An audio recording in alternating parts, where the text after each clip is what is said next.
বিশ্বকাপে টিম ম্যানেজারের বিরুদ্ধে অভিযোগ করেছেন সাকিব আল হাসান। বিসিবি থেকে পদত্যাগ করলেন সাব্বির খান। কাল পাকিস্তান সিরিজের জন্য বাংলাদেশ দল ঘোষণা করবে। ব্যর্থ লিটন সৌম্যরা বাদ পড়বে।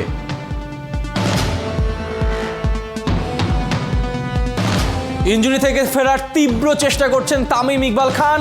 বিগ শটে এখনো আঙুলে ব্যথা পান। চারজাতির ফুটবলে কাল বাংলাদেশ মালদ্বীপ মুখোমুখি। কোচ ল্যামোস বলছে ফরমেশনে পরিবর্তন আনা জরুরি।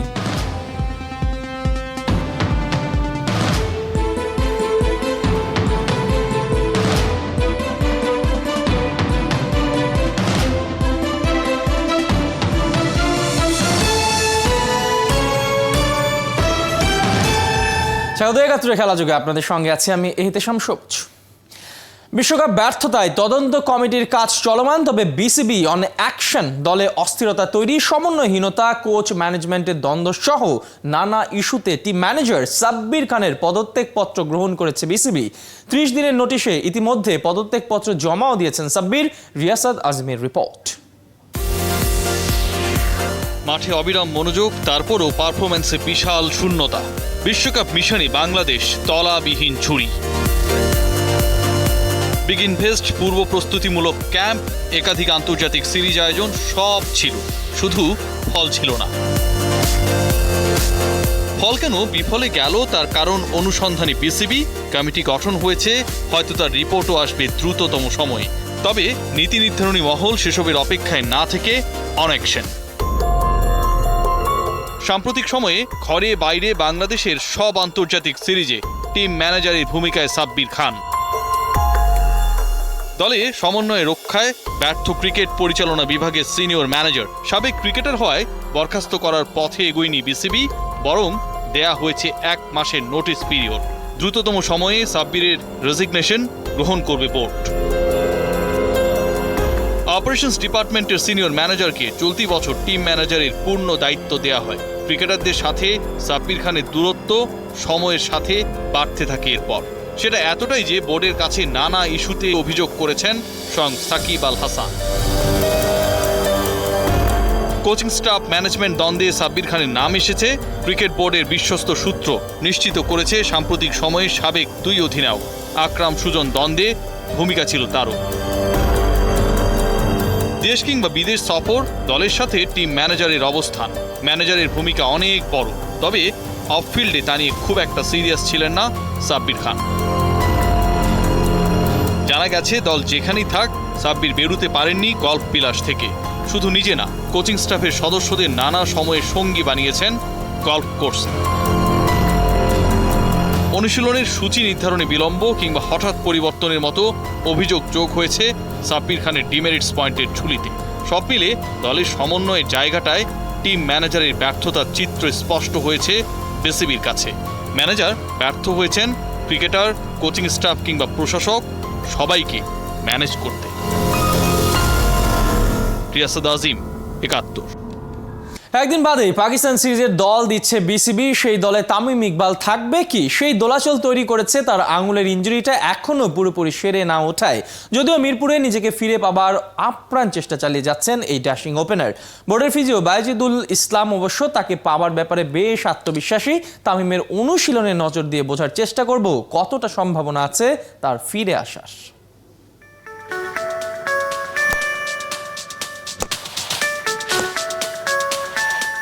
স্পিনটা খেলতে পারছিলেন ঠিকঠাক, যখনই সামনে পেস অ্যাটাক টাইমিংটা হচ্ছিল না। তার চেয়ে ভয়ের ব্যাপার, বড় শট খেলতে গেলেই আঙুলের ব্যথায় কাতরে উঠছেন তামিম ইকবাল। সপ্তাহ 5 কেটে গেলেও এখনো আঙুলের চোট থেকে সেরে উঠতে পারছেন না পুরোপুরি। কিন্তু তামিম তো ফাইটার।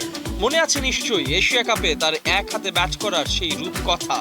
ক্রিকেটের মায়াতে যিনি জীবন বাজি রাখতে পারেন সেই তামিম এবার প্রাণপণ চেষ্টাতে আছেন।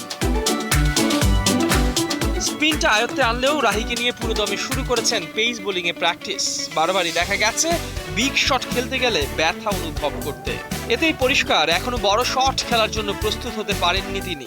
একই সাথে স্লগ আর রিভার্স সুইপ খেলার চেষ্টাতেও অনেক জড়তা দেখা গেছে। অনুশীলন দেখে যতটা বোঝা গেল এখন পর্যন্ত তামিম কেবল ফ্লিক আর ড্রাইভটাই ঠিকমতো করতে পারছেন। তবে কি পাকিস্তান সিরিজে তামিমকে পাওয়া যাচ্ছে না? আর পেলেও কি পূর্ণ ফিট তামিমকে দেখা যাবে না? জনমনে এমন শঙ্কা থাকলেও বিসিবির ফিজিও বায়োজিৎ অবশ্য দারুণ আশাবাদী মানুষ। এই মোমেন্টে পর্যন্ত তো অবশ্যই আছে, যেহেতু রিহ্যাব প্রসেসে প্রোগ্রেস ওয়েল, বাট এখনও বলা যাচ্ছে না, কারণ ডে বাই ডে এটা তো যে কোনো একটা সময় ডিটোরেট করতে পারে, বাট আমি হোপফুল যে হি উইল বি ফাইন। চলতি জাতীয় ক্রিকেট লিগের পঞ্চম রাউন্ডেই খেলার কথা ছিল তামিমের, যদিও তার পারছে না। অনুশীলনের বাস্তবতা তো বলছে পাকিস্তানের বিপক্ষে টেস্ট সিরিজেও তার খেলার যথেষ্ট শঙ্কা আছে। ইহতেশাম সবুজ, ৭১। শনিবারই পাকিস্তান সিরিজের দল দেবে বিসিবি। আনুষ্ঠানিকভাবে বাদ পড়ছেন অফ ফর্মে সমালোচিত লিটন দাস আর সৌম্য সরকার। প্রস্তুতি শুরু 14 নভেম্বর থেকে। এরই মাঝে দেশে পৌঁছে গেছেন কোচিং স্টাফের সদস্যরা। স্কোয়াডে 15 সদস্যের হলেও 2 প্রস্তুতি ম্যাচ মাথায় রেখে প্রাথমিক দল 18 জনের হতে পারে। থাকছে বহু আকাঙ্ক্ষিত লেগ স্পিনার।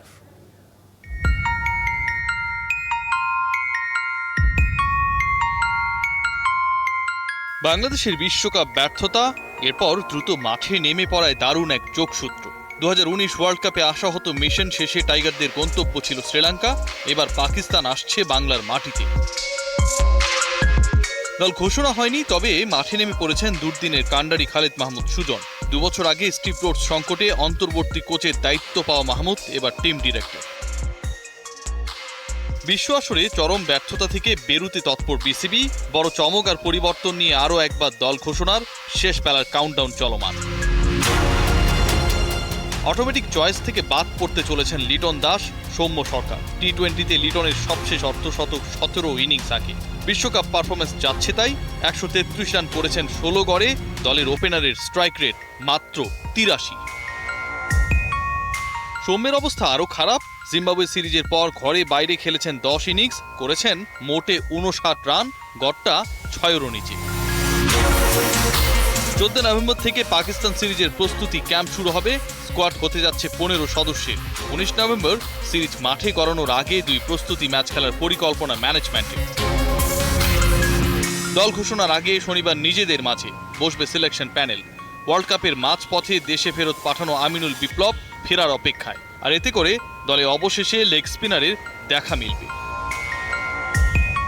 নাজমুল শান্ত আরও একবার শটের ভার্সনে সুযোগ পাচ্ছেন। লিটন সৌম্যের দুজনকেই না রাখার পরিকল্পনায় টপ অর্ডারের ভাবনায় পারভেজ ইমন।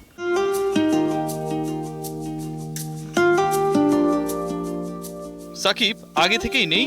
ইনজুর্ড সাইফুদ্দিনের না থাকা দলের অলরাউন্ডারের ঘাটতি বাড়াবে। তবে ভালো খবর, সুস্থতার পথে কিপার ব্যাটসম্যান নুরুল হাসান সোহান। যা আভাস, তাতে বোলিং ডিপার্টমেন্টে পরিবর্তনের সম্ভাবনা নেই। পেস অ্যাটাকে তাসকিন শরীফুল আর মোস্তাফিজ, আর স্পিন ডিপার্টমেন্টের ভার নাসুম শেখ মেহেদিদের কাঁধে। রিয়াসাদ আজিম, ৭১। মোহাম্মদ আজহারউদ্দিন যদি বাংলার ক্রিকেটের বড় কর্তা কিংবা ক্যাপ্টেন হতেন, তবে এই বাজে সময়টা পাল্টে দিতে কি পরিবর্তন চাইতেন? খেলাযোগের সঙ্গে ভারতের সাবেক এই কিংবদন্তি নিজের ভাবনার কথা শেয়ার করেছেন। বলছেন বিশ্বকাপে টাইগারদের ব্যর্থতা নাকি অনেকটা আশীর্বাদ হয়ে এসেছে। দুবাইতে মোহাম্মদ আজহারউদ্দিনের সঙ্গে কথা বলেছেন সহকর্মী নাহিয়ান বিন জসিম।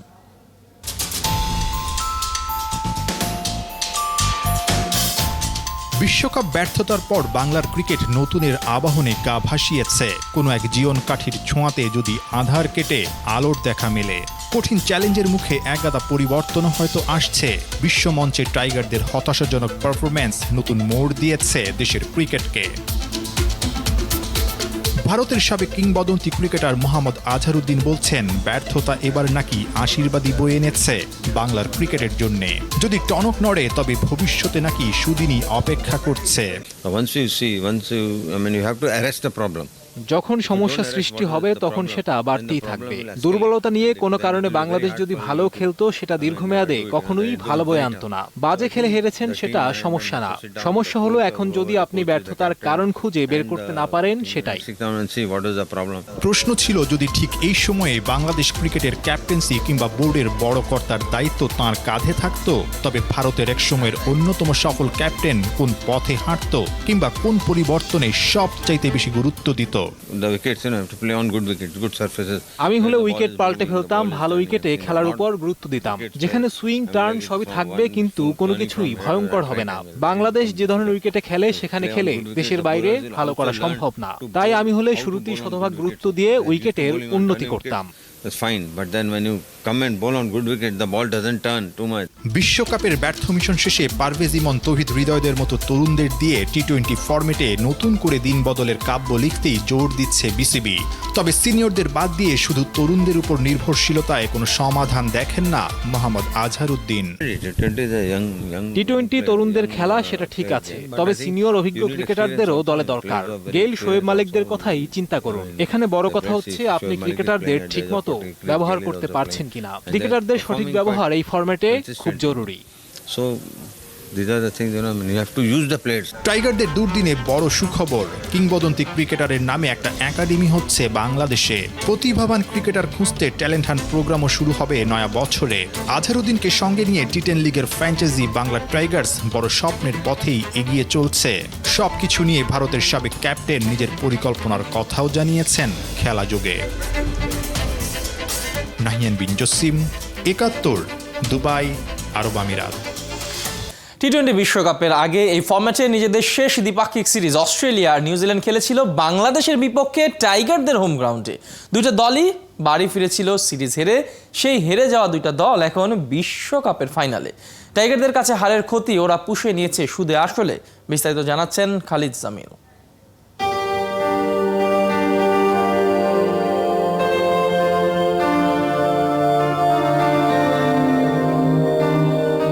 একটা দিন খুব খারাপ যেতেই পারে, দারুণ সব সফলতার পর আসতে পারে নিদারুণ ব্যর্থতাও। ব্যর্থতার পাল্লায় চড়ে বসতে পারে অসীম ওজনের বাটখারাও। তবে কথাই আছে না, form is temporary, class is permanent. Form খারাপ গেলেও যার ক্লাস আছে সে যতই বেহিসেবি হোক, বড় মঞ্চে নিজের হিসেবটা মিলিয়ে ফেলে ঠিকঠাক।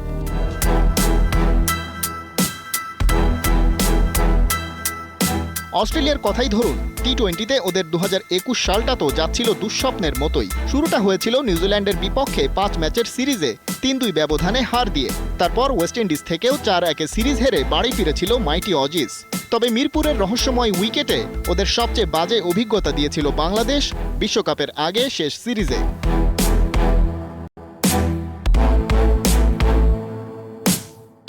কিন্তু আসরটা যখন ওয়ার্ল্ড কাপ, তখন অস্ট্রেলিয়া তো ঠিকই অটোমেটিক হট ফেভারিট। গ্রুপ 1-এ ইংল্যান্ডের বিপক্ষে ম্যাচে ওদের হয়েছিল ভরাডুবি, তবে ঠিকই নিজেদের বাকি হিসেব মিলিয়ে ওরা হাজির ফাইনালে।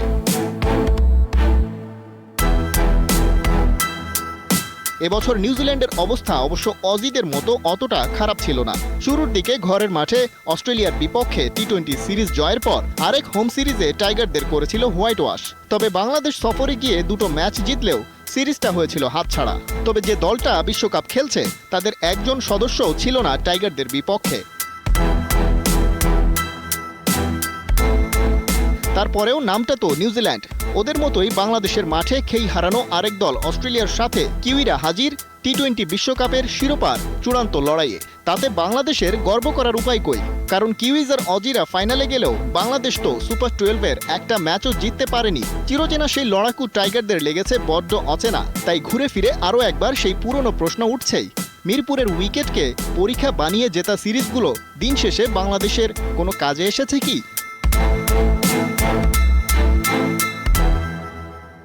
খালিদ জামিল, ৭১। সাফল্যের সন্ধানে থাকা বাংলার ফুটবলারদের সামনে এবার মালদ্বীপ বাধা। শ্রীলঙ্কায় 4 জাতীয় ফুটবল টুর্নামেন্টের প্রথম ম্যাচে সিশেলসের বিপক্ষে কোচ মারিও ল্যামোস 4-3-2-1 ফরমেশন সাজালেও মালদ্বীপের সাথে খেলবে 4-3-3 ফরমেশনে। ইনজুরির কারণে তাদের সেরা একাদশে থাকা অনিশ্চিত। দুই দলের ম্যাচটা শুরু হবে বাংলাদেশ সময় বিকেল 4:30টায়। শ্রীলঙ্কার কলম্বো থেকে আরও জানাচ্ছেন অর্ণব বাপি। চোখ যে মনের কথা বলে সেই কথা তো আর মিথ্যে নয়। যদি আত্মবিশ্বাস পরিপূর্ণ থাকে তবে সেটা চোখের ভাষাতেই দেখা যায়। সংবাদ সম্মেলনে অনেকটা নিষ্প্রাণ লেগেছে জামাল আর লেমোসকে। উল্টো দিকে হাস্য উজ্জ্বল মালদ্বীপ। এটা অস্বাভাবিক নয়, কারণ গেল 18 বছরে ওদের সাথে একটা ম্যাচেও বাংলাদেশ পায়নি জয়। শ্রীলঙ্কায় 4 জাতি টুর্নামেন্টে তৈরি হবে কি নতুন ইতিহাস? বাংলাদেশের চোখে কি তবে মালদ্বীপের সর্বনাশ? Anything can happen, really, you know, and খেলায় যে কোনো কিছুই ঘটতে পারে, তবে আমরা ইতিহাস তৈরি করতে চাই। মালদ্বীপ অনেক ভালো দল।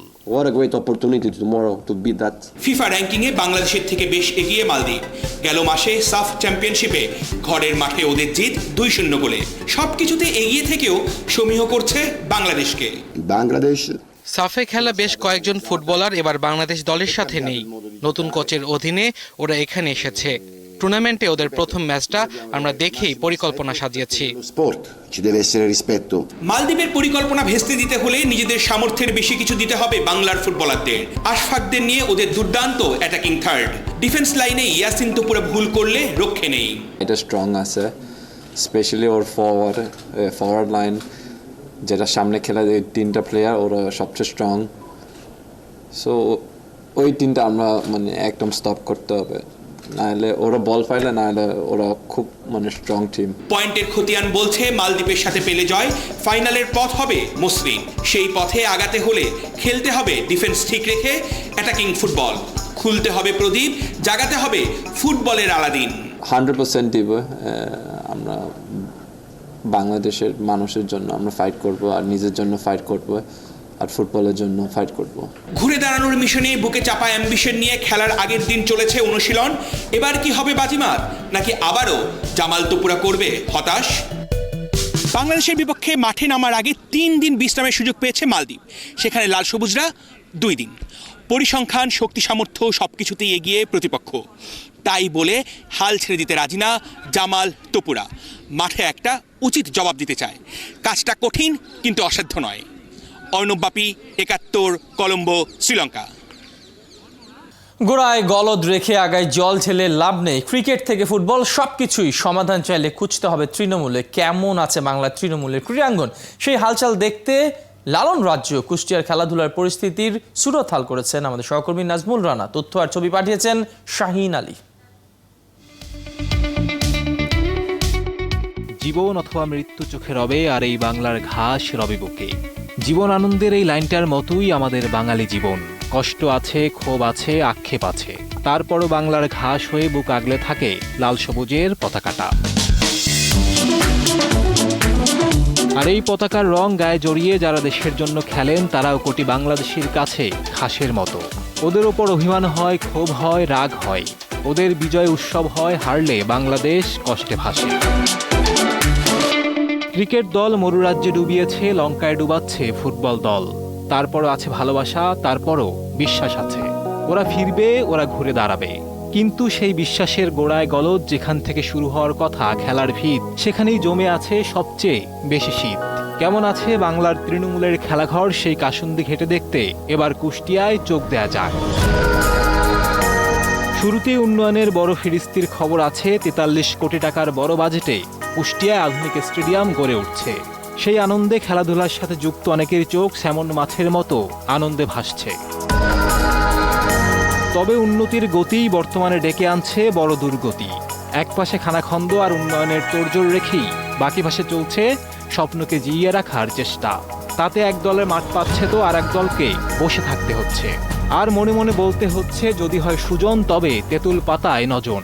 একই মাঠে ক্রিকেট, ফুটবল, এই আপনি নিজে দেখছেন যে 2টা টিম ক্রিকেট ফুটবল প্র্যাকটিস করাটা আসলে অনেক ডিফিকাল্ট। আমরা ফুটবল খেলোয়াড়রা আসলে মাঠ পাই না, যার কারণে আমাদের দেখা যায় লিগ হয় না। অন্যদিকে যারা শিখছে তারাও মাঠের অভাবে নিজেদের বাজিয়ে দেখতে পারছে না। যিনি শেখাচ্ছেন তিনিও হতে পারছেন না একেবারে তৃপ্ত। আবার কোটি টাকার স্টেডিয়ামে কি মিটবে সব সংকট, উঠছে সেই প্রশ্ন। যে কোয়ালিটির প্র্যাকটিসগুলো করা অ্যাকচুয়ালি আমাদের মাঠের জন্য আর কি, আমরা সেই ওনার মন মতো আর কি প্র্যাকটিসগুলো করতে পারি না। কুষ্টিয়ায় একটা ভালো জিম নাই, প্লেয়ারদের জন্য জিম লাগে। পাশাপাশি জেলার নিয়মিত লিগগুলো চালানো নিয়েও আছে নানা রঙ্গ। কেউ আবার দিয়ে যাচ্ছেন একেবারে রণে ভঙ্গ। তাই অনেকের খেলোয়াড়ি জীবন আর বিশ্বকাপানোর স্বপ্ন হয়ে পড়ছে পণ্ড। 3টা ডিভিশনের মধ্যে যদি বছরে প্রথম ফার্স্ট ডিভিশন হয়, তাহলে তার মানে সেকেন্ড ডিভিশন আমরা খেলতে পারি না, মানে হয় না। যদি ভালো খেলা হয় তাহলে অবশ্যই দর্শক মাঠে আসবে, এবং ফুটবল যে মানুষের প্রাণের খেলা সেটাও প্রমাণ করা যাবে। এক সময় হাজার মানুষের মেলা বসানো খেলাগুলো এখন কেন পাচ্ছে অবহেলা? শুধু অবকাঠামোর উন্নয়নেই কি বদলে যাবে খেলার দৃশ্যপট, নাকি কাজের কাজে হবে না কিছুই?